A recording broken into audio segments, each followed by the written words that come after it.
we are at the conclusion of the battle. Megatron's back on my list. Clan Battle goes down in history.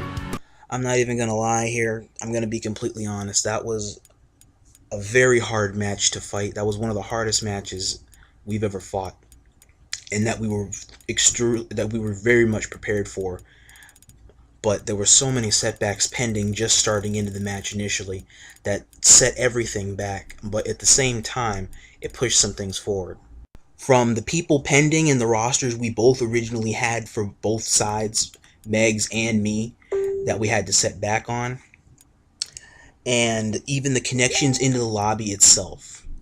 Because my original roster that I had, that was not what it is I played with, and not who it is that was out there in the team alongside me, but I made do as best as I could.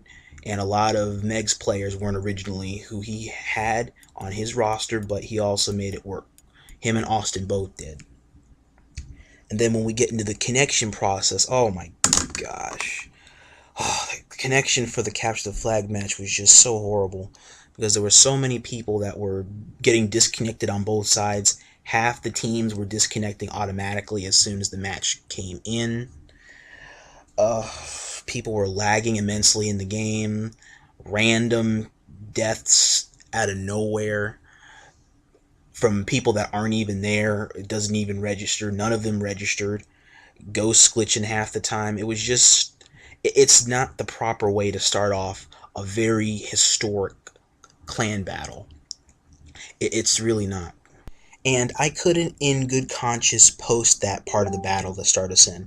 That's why me and Megs just struck it from the record, even though we had to restart that match numerous different times. A lot of people were heated about it, but it was the right thing to do in the end, because nobody in good conscience could say that that's how you start off a clan battle.